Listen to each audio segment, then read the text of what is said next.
إلا بالله العلي العظيم. بسم الله الرحمن الرحيم. الحمد لله الذي لا يبلغ مدحته القائلون ولا يحصي نعماءه العادون ولا يؤدي حقه المجتهدون.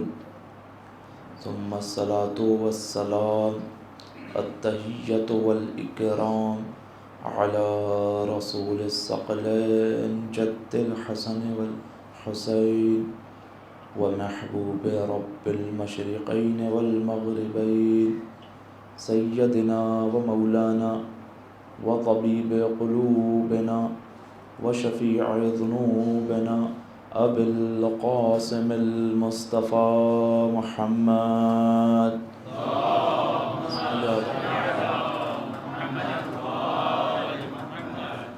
وعلى أهل بيته الطيبين الطاهرين المعصومين المظلومين اللعنة الدائمة على أعدائهم أجمعين من الآن إلى قيام يوم الدين.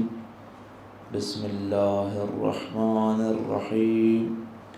رب اشرح لي صدري ويسر لي أمري واحلل عقدة من لساني يفقهوا قولي.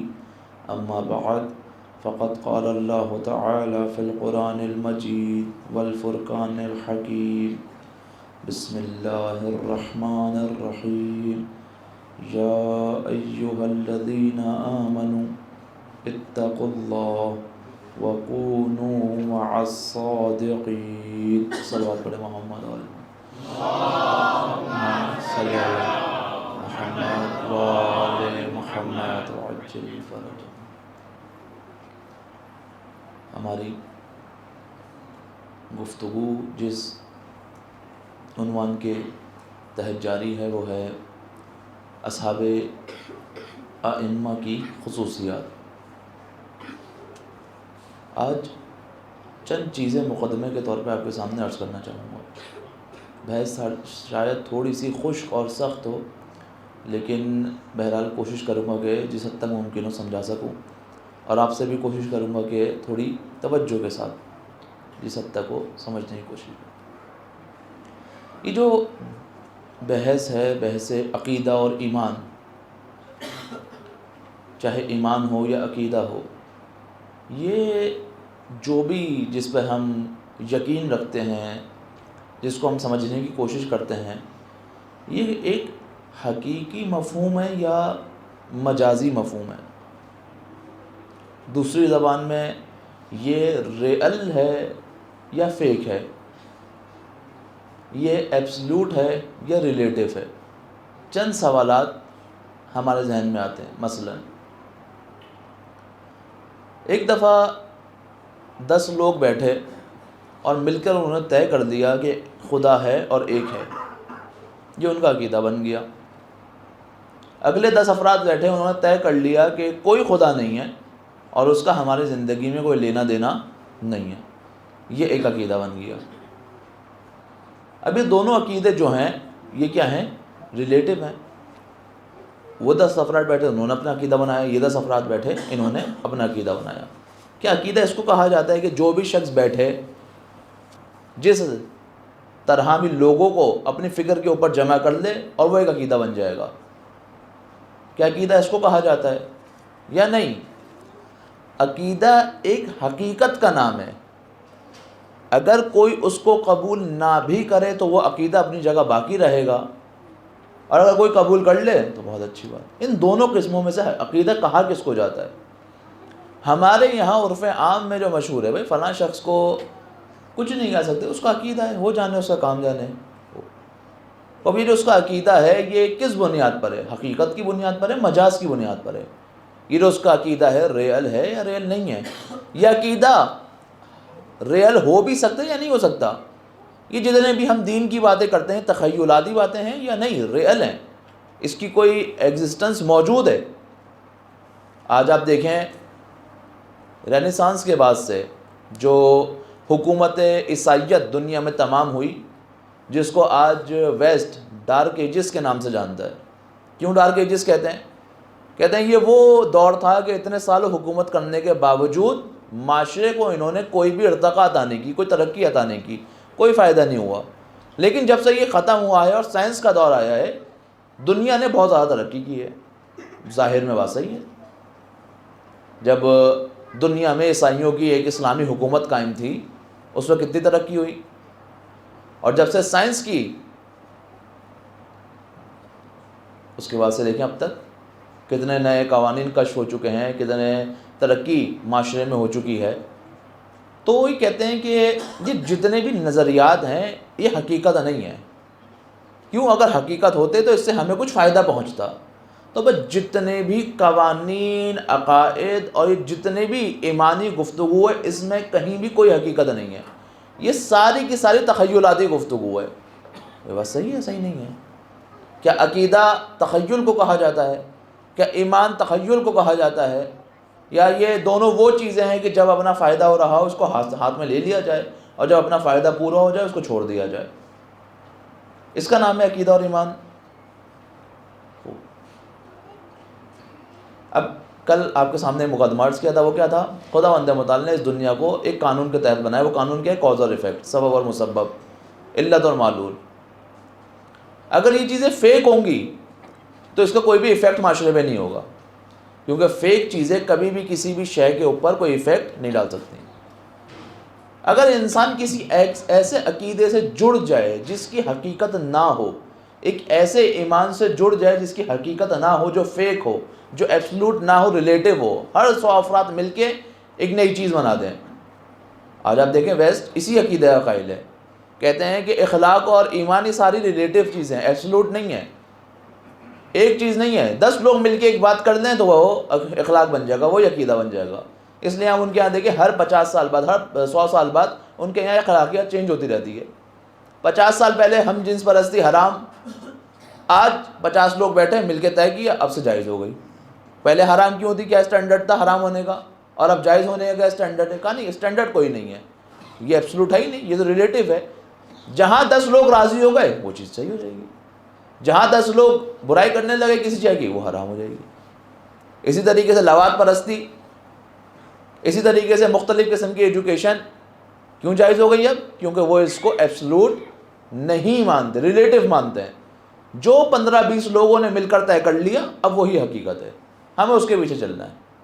یہ سائنس کی طرح نہیں ہے کہ لیب میں پروف ہو، بس ہر 10-15 افراد جو طے کریں گے وہی حقیقت ہوگا. اسلام بھی اسی عقیدے کا قائل ہے؟ نہیں، اسلام اس عقیدے کا قائل نہیں. اسلام میں اس کو عقیدہ کہا ہی نہیں جاتا، اسلام میں اس کو ایمان کہا ہی نہیں جاتا کہ جو اپنے مفاد کے لیے استعمال کیا جائے، بلکہ در حقیقت ایمان اور عقیدہ ایک ایسی ایبسلوٹ چیز ہے کہ جس کے اندر کسی بھی قسم کی کوئی تبدیلی وقت کے ساتھ نہیں آتی.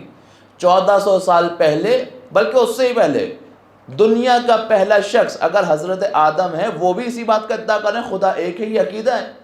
آخری نبی رسول خدا بھی اسی بات کا اعلان کر رہے ہیں، اور آج ہم بھی اسی بات کا اعلان کر رہے ہیں.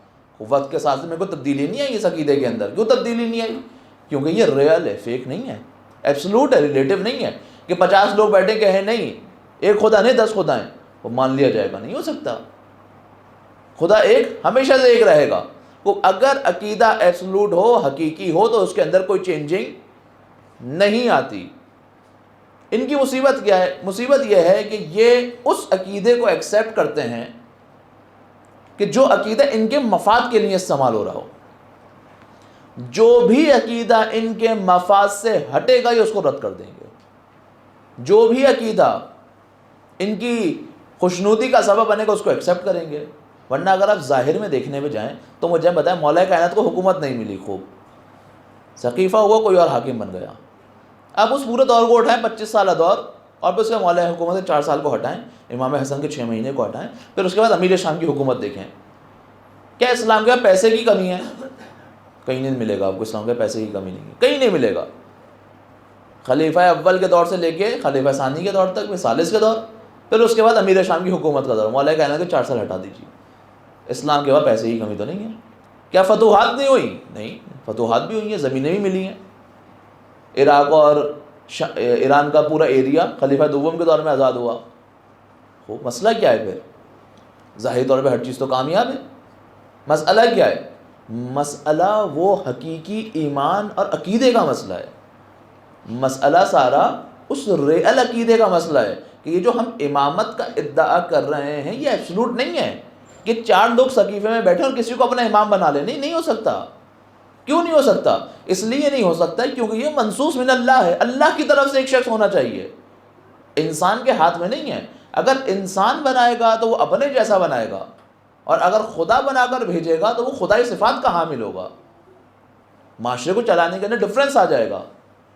یہی تو اصل جنگ ہے ساری. ورنہ ظاہری طور پر تو سب کچھ ٹھیک ہے، لیکن باطنی طور پر حقیقی عقیدے اور حقیقی اسلام کو، حقیقی ایمان کو نہ ماننے کا نتیجہ کیا نکلا؟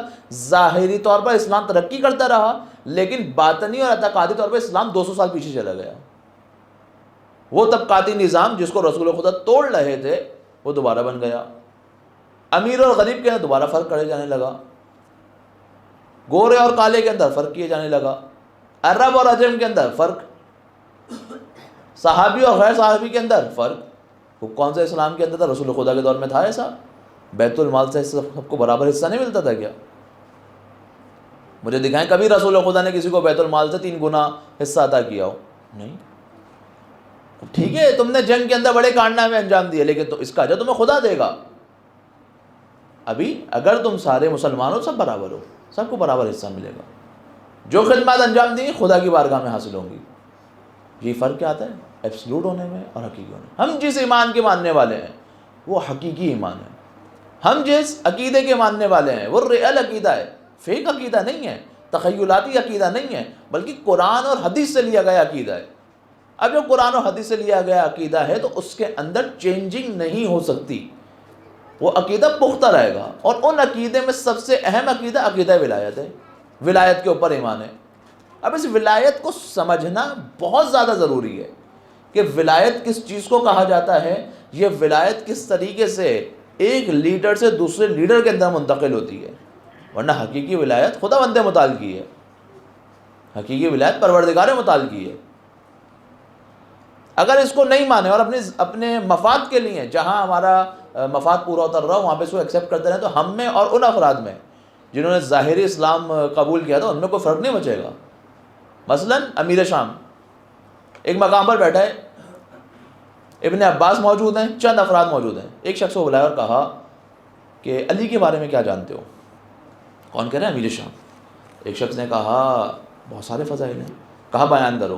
کہا جان کی امان ہے، ایسا تو نہیں ہے کہ بیان کروں تو قتل کر دیا جاؤں. کہا نہیں امان ہے. تاریخی حقائق نہیں امان ہے. مولا کائنات کے فضائل بیان ہوئے، زاروں قدر گریا کر رہا ہے. کون؟ امیر شام. مولا علی کی مقام و منزلت کے اوپر زاروں قدر گریا کر رہا ہے، رو رہا ہے. یہ کیا مقام ہے، کیا منزلت ہے. یہ کون سا عقیدہ ہے، کون سا ایمان ہے؟ یہ فیک عقیدہ ہے، فیک ایمان ہے، حقیقت سے تعلق نہیں ہے. کیوں؟ کیونکہ اگر حقیقی ہوتا تو اس کا ایفیکٹ ہوتا، فیک تھا تو اس کا کوئی ایفیکٹ نہیں ہوا. اگر علت حقیقی ہو تو اس کا اثر ہوگا. اگر کاز حقیقی کاز ہو تو وہ اپنا ایفیکٹ دکھائے گی. لیکن جب حقیقی کاز نہیں ہوتی، فیک ہوتی ہے، تو اس کا نتیجہ کیا نکلتا ہے؟ زاروں قطار گریا کر رہے ہیں مولا کی فضیلت کے اوپر. کیا فائدہ ہوا؟ مامون الرشید امام رضا کا اب دیکھیں تاریخی حقائق کا مطالعہ کریں، آپ دیکھیں عجیب ہے. امام رضا نصیحت کر رہے ہیں، گریا کر رہا ہے. امام درس اخلاق دے رہے ہیں، گریا کر رہا ہے. کیوں گریا کر رہے ہو؟ ہم نے اتنی خوبصورت الفاظ میں درس اخلاق دیا. عمل کیوں؟ کیونکہ اگر عقیدہ حقیقی ہو تو عمل کی طرف لے کر آتا ہے. فیک عقیدہ کیا ہوتا ہے؟ جہاں پر اپنی مرضی کی بات ہوگی وہاں پر ایکسیپٹ کیا جائے گا، جہاں پر اپنی مرضی کی بات نہیں ہوگی وہاں پر ایکسیپٹ نہیں کیا جائے گا. یہ کل تاریخ کے اندر ایک کہیں سیاہ حقیقت رہی ہے. اب سوال یہ ہے ہماری زندگیوں کے اندر ہمارے سامنے کہ یہ ہم جو عقائد رکھتے ہیں یہ حقیقی عقیدے ہیں یا فیک عقیدے ہیں. ہم جو ایمان رکھتے ہیں یہ ایمان ایبسلیوٹ ایمان ہے یا پھر ریلیٹیو ایمان ہے. ایسا تو نہیں کہ ہم 10 لوگوں نے مل کر ایک چیز کو بنا لیا ہو کیونکہ ہمارے فائدے کے اندر آ رہی ہے. یہ 15-20 افراد نے مل کر ایک چیز طے کر لی ہو اور پھر معاشرے میں اس کا پرچار کرنا شروع کر دیں. کیوں؟ کیونکہ ہمارے مفاد کے اندر ہے, حقیقت سے کوئی تعلق نہیں ہے. یہ ان کو فائدہ پہنچائے گی یا فائدہ نہیں پہنچائے گی؟ نہ صرف یہ کہ فائدہ نہیں پہنچائے گا بلکہ اس کا بڑا سنگین نقصان ان کو دیکھنے کو ملے گا.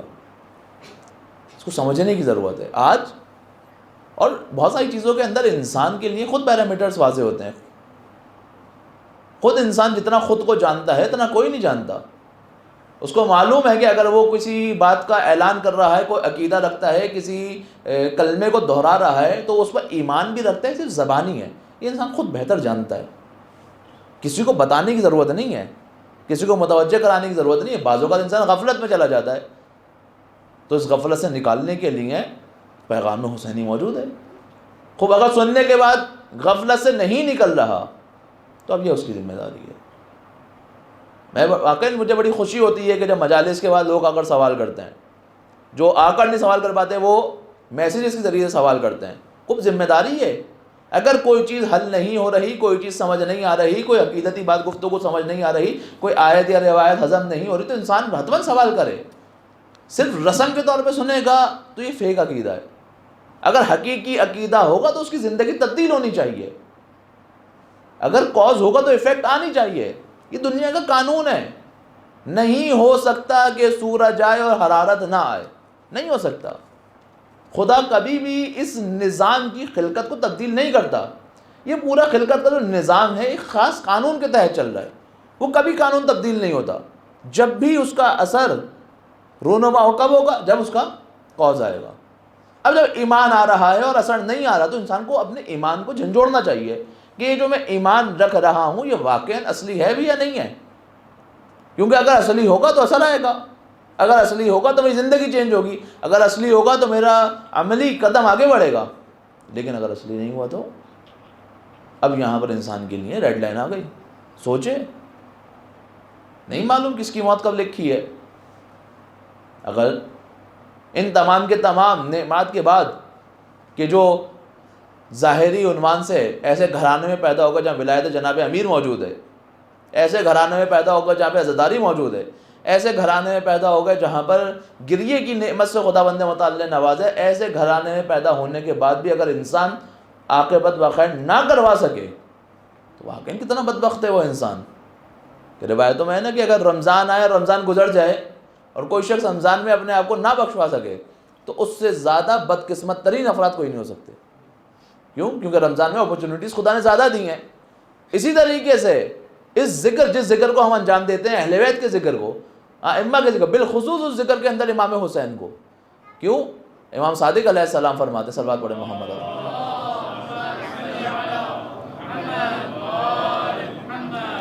امام فرماتے ہیں کہ یہ تمام کے تمام ائمہ کی جو ولایت ہے وہ کیا ہے؟ سفینۃ النجات ہے. لیکن امام حسین علیہ السلام کی جو سفینہ نجات ہے, نجاتی کشتی ہے, وہ بڑی بھی ہے اور تیز بھی ہے. اگر کوئی اس عزاداری سے منسلک ہو, امام حسین کی سفینے سے منسلک ہو, اس کے باوجود نجات نہ پائے, کتنا بڑا احمق کہ کتنا بدقسمت انسان ہے. خوب, تو فقط ایمان ان چیزوں پر نہ لائیں جو ہمارے فائدے کی چیزیں ہوں, ایمان ان چیزوں پر نہ لائیں جو ہمارے مزاج کے مطابق ہو, ایمان ان چیزوں پر نہ لائیں جو ہمارے مزاج سے, ہمارے کلچر سے میل کھاتی ہو, حقیقت سے کوئی تعلق نہ ہو. معیار روایات ہونی چاہیے, معیار قرآن ہونا چاہیے. ٹھیک ہے میرے مزاج میں نہیں آ رہا, ٹھیک ہے میرے کلچر میں نہیں, لیکن کیونکہ خداوند متعال کا قول موجود مجھے عمل کرنا ہے. خدا خود کہتا ہے ایسے افراد کے بارے میں, افتؤمنون ببعض الکتاب وتکفرون ببعض. یہ وہ افراد ہیں جو کتاب میں سے یعنی قرآن میں سے اپنے مطلب کی چیزوں پر ایمان لاتے ہیں اور کچھ کو چھوڑ دیتے ہیں, کچھ چیزوں کا انکار کر دیتے ہیں, کفر کرتے ہیں. عجیب بات ہے. قرآن بھی وہی, بھیجنے والا بھی وہی, لانے والا بھی وہی, اپنے مطلب کی بات لی باقی چھوڑ دی. لا تقربوا الصلاۃ, نماز کے نزدیک نہ جاؤ. کب نہیں جاؤ؟ نشے کی حالت میں. آدھی بات اٹھا لو, نماز سے قریب نہ جاؤ, بس نماز نہیں پڑھنی, قرآن میں آ گیا. ہاں ایمان ہو تو ثابت ایمان ہو. ایمان کچھ چیزوں میں کچھ چیزوں میں ہوتا ہے, ایسا نہیں ہوتا. ایمان ہر چیز کے اندر ہوتا ہے. ایمان در حقیقت وعدہ ہے خدا کا انسان کے ساتھ اور انسان کا خدا کے ساتھ. دو طرفہ وعدہ ہے. ایک وعدہ جو انسان خدا سے کرتا ہے اور ایک وعدہ جو خدا انسان سے کرتا ہے. انسان جو خدا سے وعدہ کرتا ہے وعدہ کیا ہے؟ اے پروردگار، اب جب میں یہ کہہ رہا ہوں کہ تو واحد ہے، تیرے علاوہ کوئی معبود نہیں، اور میں گواہی دے رہا ہوں کہ رسول تیرے بندے بھی ہیں، رسول بھی ہیں، اور باقی ائمہ جو ہیں وہ ولی خدا ہیں، وصی رسول ہیں. اب انسان نے جو ہے وعدہ خدا کو دیا، اس کے اوپر کو ذمہ داری آ گئی. وعدہ اپنے ساتھ ذمہ داری لاتا ہے، انسان نے جیسے ہی کا ذمہ داری عائد ہو گئی. ذمہ داری کیا ہے؟ ان حقیقی ولایت کے راستے پہ چلنا. کس حال میں؟ ہر حال کے اندر. کہ کوئی مقام ایسا بھی آئے گا کہ جہاں ہمیں آگے نہیں بڑھنا، بیٹھ جانا نہیں. قرآن میں آیت موجود ہے، بہرحال ذہن میں نہیں آیا تھا، لیکن جو چاہے گا بعد میں ریفرنس مل جائے گا کہ مومنین سے خدا کا وعدہ ہے کہ اگر وہ ان اعمال، ان چیزوں کے اوپر عمل کریں گے جو خداوند متعال کی طرف سے ہے، تو خدا ان کی حکومت کو معاشرے کے اوپر کیا کر دے گا؟ نافذ کر دے گا. ان کی ولایت کو معاشرے میں نافذ کر دے گا. کس دور کی بات ہو رہی ہے؟ امام زمانہ کے دور کی. بالکل ٹھیک ہے، حتماً برترین اور بہترین مصداق امام کا دور ہے. لیکن قرآن نے قید نہیں لگائی. قرآن نے نہیں کہا فقط امام کے دور کے اندر ایسا ہوگا تو ہم حکومت دیں گے. نہیں کہا. رسول خدا مکے سے نکلے، قیام کیا، مدینے میں حکومت قائم ہو گئی. اس دور میں بھی یہ بات واضح تھی. اہل بیت کی پلاننگ کے مطابق رسول خدا کے بعد اس حکومت کو کنٹینیو رہنا تھا. مولا کی ولایت چھین لی گئی. اب پلاننگ چینج ہوئی. پلاننگ چینج ہوئی کہاں تک منتقل ہوئی؟ یہ پلاننگ چینج ہوئی امام حسین علیہ السلام کے دور تک. امام حسین نے قیام کیا. امام کے قیام کے دو نتیجے تھے، یا تو شہادت یا تو حکومت. کوئی تیسرا نتیجہ نہیں تھا. جب امام گھر سے نکلے تو ان دو نتیجوں کے علاوہ کوئی تیسرا نتیجہ امام کو نہیں مل سکتا تھا. یا تو حکومت قائم ہوتی یا تو شہادت ملتی. حکومت کیسے قائم ہوتی؟ ولید حاکم ہے کوفے کا،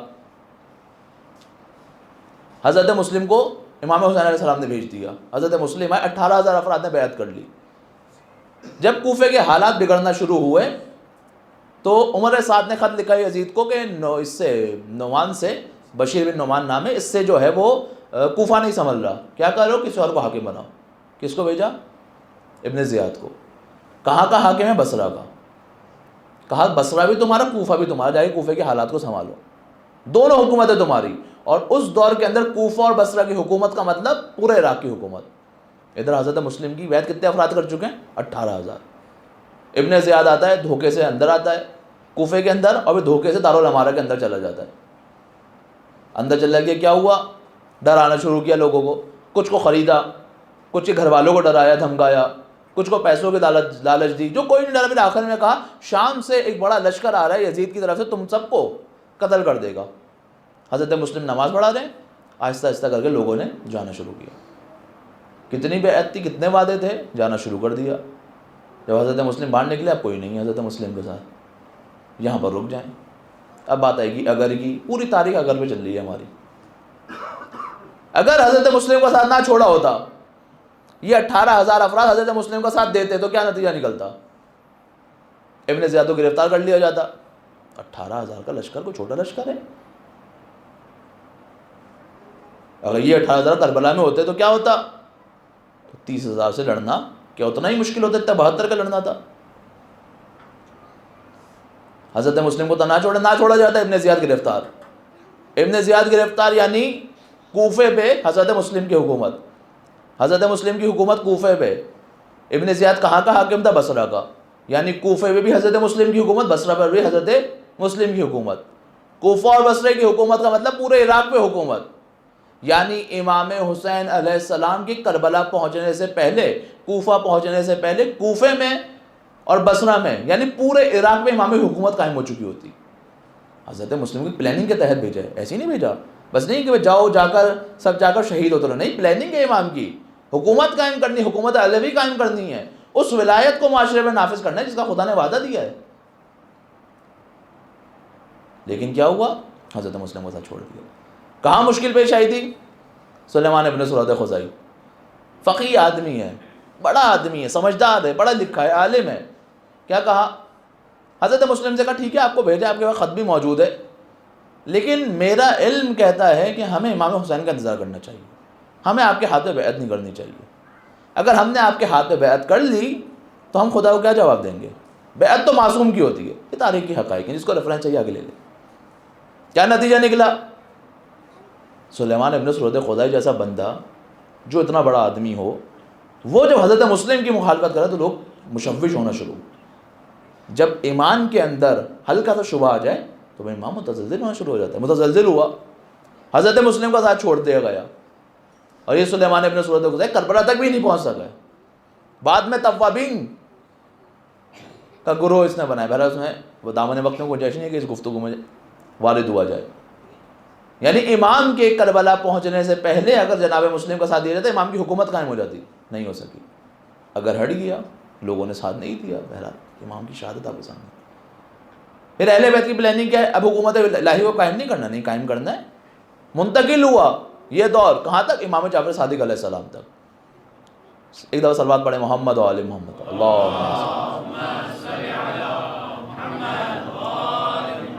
امام صادق کے القابات میں سے ایک لقب قائم آل محمد ہے. کیوں ہے؟ امام نے قیام کرنا ہے اور حکومت قائم کرنی ہے. اس لیے آپ دیکھیں گے امام کے دور کے اندر آپ کو تشیع کے حالات بہتر نظر آئیں گے. ایسا موقعیت بھی آتی ہے کہ حکومت قائم ہو سکے، لیکن کیا چیز حکومت قائم ہونے نہیں دیتی؟ حقیقی تشیع کی کمی. کہ ایک چند جانور گزر رہے ہیں، امام سے پوچھا گیا امام قیام کیوں نہیں کرتے؟ امام نے کہتے ہیں افراد میرے پاس ہوتے ہیں نا، جتنے ریوڑ میں یہ بھیڑیں موجود ہیں میں قیام کر دیتا. راوی کہتے ہیں میں نے جا کے ان بھیڑوں کو گنا، کیا تعداد ہے؟ 17 تعداد تھی. 4000 شاگرد ہیں امام کے، یعنی 4000 شاگردوں میں امام کے 17 شیعہ بھی موجود نہیں کہ امام قیام کریں.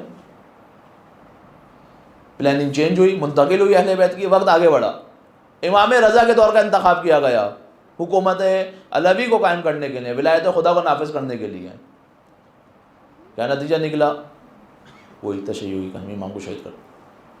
اب اہل بیت کو جو اب تک شارٹ ٹرم پلاننگ چل رہی تھی اس کو منتقل کیا لانگ ٹرم پلاننگ کے اندر. اب نہیں کہا امام عسکری کے دور میں. کیوں؟ اب آپ دیکھیں گے اب جو دور اسٹارٹ ہو رہا ہے یہ بڑا سخت دور ہے باقی ائمہ کے لیے. آپ کو باقی ائمہ کی تاریخ بھی، ہسٹری بھی کم ملیں گی، روایتیں بھی کم ملیں گی. کیوں؟ دشمن کی کڑی نظر ہے، اکثر گھر میں نظر بند ہے. اور ان ائمہ نے کوشش کی کہ اب امت کی تربیت کی جائے کہ غیبت میں کیسے زندگی گزارنی ہے. اس لیے آپ کو وکلاء کا نظام، جو وکیلوں کا نظام، مجتہدین کا نظام رائج ہے، یہ ان ائمہ کے دور سے شروع ہوا. اپنے وکیلوں کو معین کرنا شروع کیا. ہم تک کوئی چیز پہنچانا چاہتے ہیں ان وکیلوں کے ذریعے سے پہنچاؤ، کوئی کام کرنا چاہتے ہیں ان وکیلوں کے ذریعے سے کرو. ہر کسی کو امام سے ملنے کی اجازت نہیں تھی، بالخصوص امام حسن عسکری. وکیل بیس بدل کر کبھی کوئی بیچنے کی غرض سے امام سے ملنے آتا ہے، کبھی کسی چیز سے ملنے آتا ہے، اپنی لاٹھی کے اندر لوگوں کے خطوط کو لے کر آتا ہے امام کے پاس. کیوں؟ سخت حالات ہے، عجیب دور ہے. امام نے تربیت کرنا شروع کی ہے. امام تقی، امام نقی اور امام حسن عسکری علیہ السلام نے. کیا؟ کہ تاکہ اب افراد جو ہے وہ عادت ڈالیں کہ کس طرح ہم نے وکلاء کے ذریعے سے ائمہ تک پہنچنا ہے، ہم نے کس طرح نائبین کے ذریعے سے ائمہ تک پہنچنا ہے. یہ خود تربیت ائمہ نے کی ہے. پھر اس کے بعد آہستہ آہستہ منتقل ہوا زمانہ. پھر اس کے بعد کیا ہوا؟ اب ائمہ سامنے بھی موجود نہیں ہیں، غیبت صغرا کا آغاز ہوا. امام نے کہا نائبین خاص ہے فقط، اب امام خود سامنے ہے ہی نہیں. آہستہ آہستہ منتقل ہو رہا ہے زمانہ. پھر اس کے بعد غیبت کبریٰ کا زمانہ. اب ذمہ داری کیا آ گئی؟ اب نائب خاص بھی نہیں، اب نائب عام ہے. کہ دیکھو میں تمہیں نشانیاں بتا کے جا رہا ہوں، جن افراد کے اندر نشانیاں پوری ہو جائیں ان کے ذریعے سے ہم سے رابطہ کرو. لیکن یہ جو خدا کا وعدہ ہے کہ مومن اس چیز پر عمل کریں گے تو حکومت ملے گی، یہ کس دور کے لیے ہے؟ جس دور میں بھی مومنین ائمہ کا ساتھ دے دیتے اس دور میں نہیں دیا. امام حسین کے دور میں نہیں دیا، امام جعفر صادق کے دور میں نہیں دیا، اور آج بھی ہاتھ رکھ کے بیٹھے رہے اس امید میں کہ امام خود آ کر حکومت قائم کریں گے. اگر خود آ کر قائم کرنی ہوتی امام صادق نے کیوں نہیں کی؟ امام سجاد نے کیوں نہیں کی؟ امام حسین کیوں نہ کر سکے؟ کیا وجہ ہے؟ ائمہ کے اندر کوئی نقص موجود تھا؟ نعوذ باللہ نہیں. کامل لیڈرز ہیں، کامل ترین افراد ہیں. جو چیز رکاوٹ بنی وہ کیا تھی؟ وہ رکاوٹ یہ تھی کہ لوگوں کی آمادگی نہ ہونا. ہر دور کے اندر آپ دیکھیں تو یہ وعدہ ہے خدا کا. ہمارا وعدہ کہ ہم عمل کریں گے، اور خدا کا وعدہ کیا ہے؟ اگر عمل کرو گے تو میں تمہیں عطا کروں گا.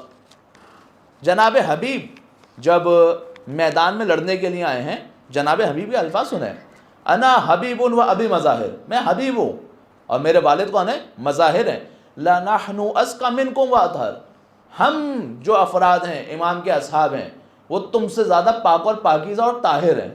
وَأَنْتُمْ عَدُوُّ عَدُوَّةٌ وَأَكْثَرُ، تم بھلے ہی دشمنی میں تعداد میں ہم سے زیادہ ہو، بھلے ہی ہم سے زیادہ ہو، وَنَحْنُ عَلَى حُجَّةٍ وَأَزْهَرٍ، لیکن ہم حجت خدا کے ساتھ ہیں، ہم وہ افراد ہیں کم ہونے کے باوجود تم سے زیادہ ظاہر ہے معاشرے کے اوپر۔ آج دیکھیں ان 30,000 افراد تو کوئی امپیکٹ تاریخی ہسٹری میں نہیں جتنا ان 72 افراد کا ہے، ظاہر ہے زیادہ، لیکن اس کے بعد اب جناب حبیب اپنی خصوصیات بتا دیں، اب امام کے اصحابی خصوصیات بتا دیں، وَأَنْتُمْ عِنْدَ الْوَفَاءِ أَغْدَرُ، تم اپنے وعدوں کے اندر بے وفا ہو، تم اپنے وعدوں کو پورا کرنے والے نہیں ہو، تم دھوکہ دینے والے افراد ہو۔ وَنَحْنُ أَوْفِ مِنْكُمْ وَأَصْبَرُ، جبکہ ہم اپنے وعدوں کی وفا کرنے والے اور صبر کرنے والے افراد ہیں۔ کیا بتایا فرق امام نے، جناب حبیب نے؟ صحابی امام ہے کہ ہم وہ ہیں جو اپنے وعدوں کی وفا کرتے ہیں۔ مؤمنین نے خدا کو وعدہ دیا ہے کہ ہم ایمان لائے ہیں، مومنی کی نشانی کیا ہے؟ وعدے کو وفا کرتا ہے، پیچھے نہیں ہٹتا، ہاتھ پہ ہاتھ رکھ کے نہیں بیٹھتا۔ یہ بھی کہتے تھے نہیں، ہم میدان جنگ میں اتر کر بتاتے ہیں کہ ہم وعدے کو وفا کرنے والے ہیں، ہم پیچھے ہٹ کے نہیں بیٹھتے، ہم اپنے امام وقت کے لیے گھروں سے نکلتے ہیں، چاہے اس کے لیے جتنی بڑی بھی قربانی دینی پڑے، جتنا بڑا بھی ہمارے ساتھ واقعہ رونما ہو جائے، ہم پیچھے نہیں ہٹیں گے، ہم خاموش نہیں بیٹھیں گے، ہم عطا کریں گے، ہم کوشش کریں گے، نتیجہ خدا دے گا۔ اسی اگر نے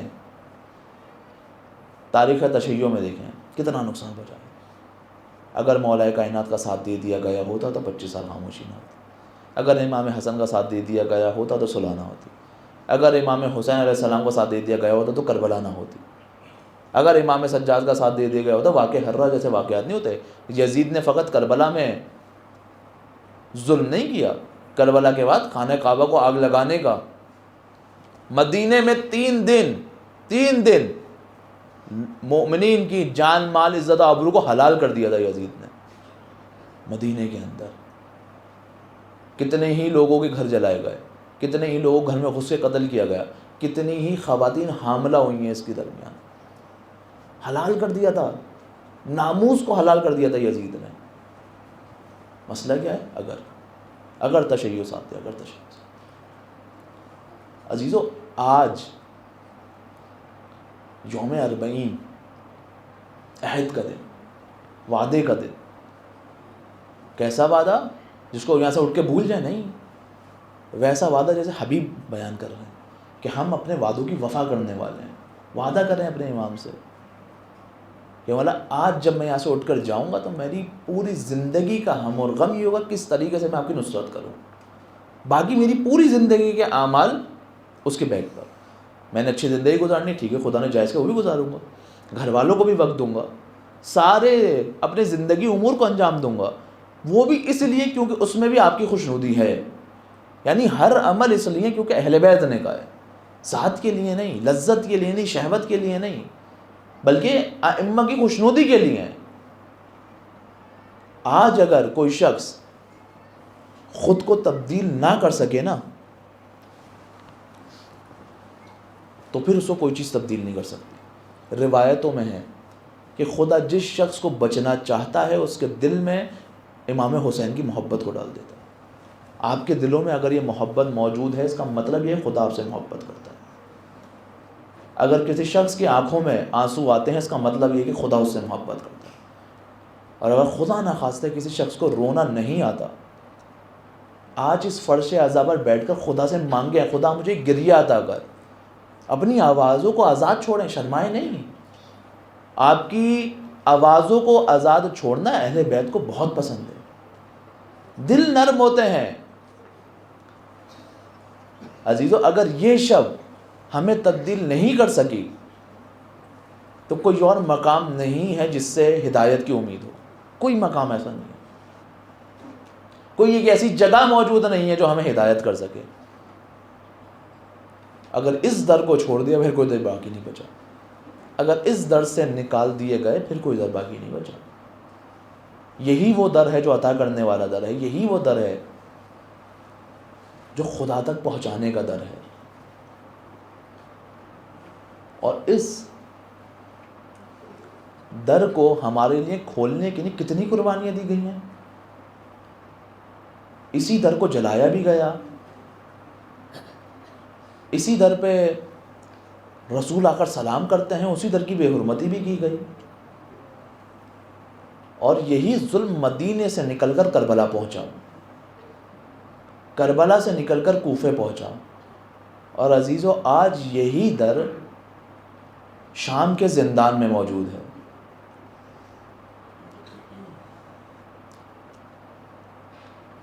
بی بی رقیہ عالم خواب میں ہے. عالم خواب میں کیا دیکھتی ہیں کہ ایک بی بی, سیاہ پوش بی بی چلی آ رہی ہیں. نزدیک آئے, سر کے اوپر ہاتھ پھیرا, کہا آپ کون؟ کہا میں تمہاری دادی فاطمہ ہوں. لپٹ کر رونے لگی اور بتایا کہ میرے بابا کے ساتھ کیا ظلم ہوا, میری پھوپھی اماں کے ساتھ کیا ظلم ہوا, میری چھوٹی بہن سکینہ کے ساتھ کیا ظلم ہوا, میرے بھائی ننھے علی اصغر کے ساتھ کیا ظلم ہوا.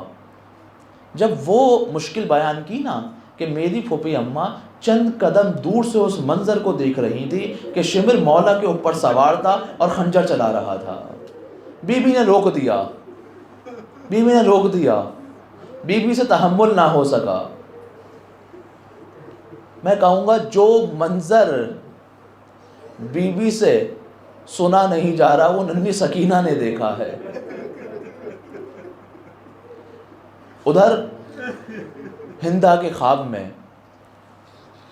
چند بیویاں آئیں, ایک طرف حوا موجود ہیں, ایک طرف آسیہ موجود ہیں, ایک طرف سارہ موجود ہیں. اور ان بیویوں کے درمیان ایک بیوی ہے جو ہندا کے خواب میں آ کے ہندا سے کہتی ہے, ہندا میرے حسین نے تیرا کیا بگاڑا تھا؟ ہندا پریشان ہوئی, آپ ہیں کون؟ بیوی کہتی ہے کہ میرے بیٹے حسین نے تیرا کیا بگاڑا تھا؟ ہندا نے دیکھا کہ فاطمہ میرے خواب میں گھبرا کر اٹھ گئی, برابر میں دیکھا یزید موجود نہیں ہے, اٹھ کر یزید کو ڈھونڈنے نکلی. کبھی گھر کے اس گوشے میں جاتی, کبھی اس گوشے میں جاتی. ایک مقام پر آ کر کیا دیکھا, یزید لیٹا ہوا ہے اور مسلسل فریاد کر رہا ہے کہ حسین نے میرا کیا بگاڑا تھا. ہندا نے جا کر اس کے سینے پہ ہاتھ مارا, کہا کیا ہوا؟ کہا جیسے ہی آنکھیں بند کرتا ہوں رسول خدا خواب میں آ جاتے ہیں, کہتے ہیں اے یزید میرے حسین نے تیرا کیا بگاڑا تھا؟ ہندا کہتی ہے یزید آزاد کیوں نہیں کر دیتا؟ کہا ہاں اب میں اہل حرم کو یہاں نہیں رہ سکتا. حضرت سجاد کو بلانے لے گئے, قاصد کو بلا, کہا سجاد یزید نے بلایا. بی بی زینب سامنے آ گئی کہ میں سجاد کو جانے نہیں دوں گی. خوف ہے نا کہ جو لعین بھائی حسین کو قتل کر سکتا ہے, جو پانی کی بندش کر سکتا ہے, جو ننھی سکینہ پر رحم نہیں کھا سکتا, وہ نہیں معلوم کیا کرے. کہا نہیں پھوپھی اماں مشکل نہیں, میں بات سن کر آتا ہوں. یزید کے پاس جاتے ہیں. یزید کہتا ہے سید سجاد ہم تمہیں آزاد کرنا چاہتے ہیں. سید سجاد کہتے ہیں کہ جب سے کربلا سے قافلہ چلا ہے نا, قافلے کی سلاری میں نے نہیں کی, میری پھوپھی اماں نے کی ہے, مجھے ان سے جا کر اجازت لینی ہوگی. کہا جاؤ اجازت لے کر آؤ. بیوی کے پاس ہے, پھوپھی اماں یزید یہ چاہتا ہے. کہا سجاد اس سے کہو ہماری 3 شرائط ہیں. کہا کیا؟ پہلی شرط یہ ہے کہ جب سے ہمارے گھر والے اس دنیا سے گئے ہیں نا ہم نے ان کے اوپر غم نہیں کیا, ہمیں رونے کی اجازت نہیں تھی. جب بھی کوئی گریہ کرنا چاہتا تھا کوئی تازیانے مارتا تھا, ہمیں گریہ کی اجازت دی جائے. کہا سجاد دوسری شرط ان سے کہنا جو انہوں نے مستورات کے تبرکات لوٹے ہیں نا وہ واپس کر دیں, اور تیسری شرط ان سے یہ کہنا کہ ہمارے شہیدوں کے سروں کو واپس کر دیں. حضرت سجاد نے جا کر تینوں شرائط بیان کی, اس نے قبول کی. جب قبول ہوئی اجازت ملی گریہ کرنے کی. پہلی مجلس ہے کربلا کے بعد جو شام کے زندان میں برپا ہو رہی ہے, پہلی مجلس ہے جو حسین کے مصائب برپا کر رہی ہے. بیویاں گریہ کر رہی ہیں, تبرکات آنا شروع ہوئے, تبرکات آئے. اب وہ مقام آیا کہ جہاں شہداء کے سر آنا شروع ہوئے ہیں. ایک مقام ہے کہ قاسم کا سر آیا, ام فروا نے آگے بڑھ کے سر کو لیا ہے. علی اکبر کا سر آتا ہے تو ام لیلا آگے بڑھ کر لیتی ہیں. ایک سر آیا تمام بیویوں میں شور اٹھا، عباس کا سر آیا ہے. بی بی ام کلثوم نے بڑھ کر آگے لیا، جب نہیں کہا ہو اے عباس، تمہارے جانے کے بعد ہمارا پردہ سلامت نہ رہا. اے عباس تمہارے جانے کے بعد سکینہ کی پیاس ٹوٹ گئی.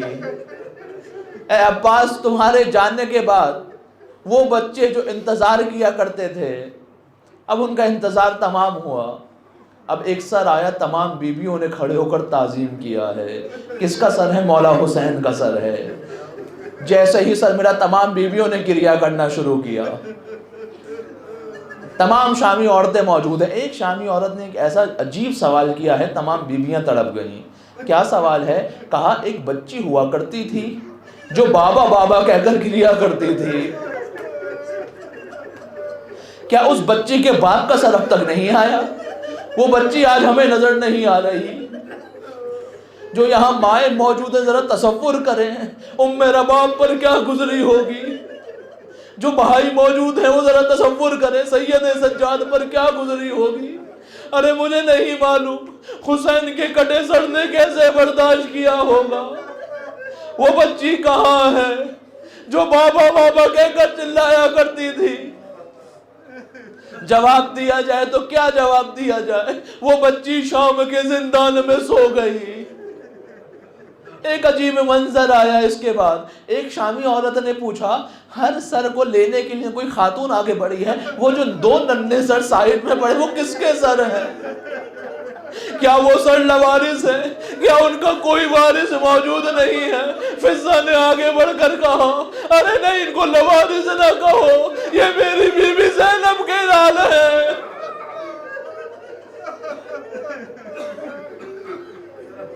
عزیزو کاروان روانہ ہوا ہے، کاروان روانہ ہونا چاہتا ہے. اب تمام بیویاں سوار ہیں لیکن کیا دیکھا ہے؟ ایک بیوی موجود نہیں ہے. کون موجود نہیں ہے؟ ارے وہی جس کے بارے میں شامی عورتوں نے پوچھا. وہ بچی کہاں ہے جو بابا بابا کہہ کر روتی ہے؟ ام رباب سکینہ کی قبر پر موجود ہے. اے سکینہ بابا آ گئے، اے سکینہ چلو مدینے چلے. کاروان رخصت ہونا چاہتا ہے. عجب نہیں کہ بی بی زینب کے سامنے وہ منظر آیا ہو. ارے جب میں 28 رجب کو مدینے سے نکلی تھی، ایک طرف عباس تھے، ایک طرف حسین تھے، ایک طرف علی اکبر اور محمد قاسم. ارے سب کے جنازے کربلا کی تب لعنت اللہ القوم ماتم حسین.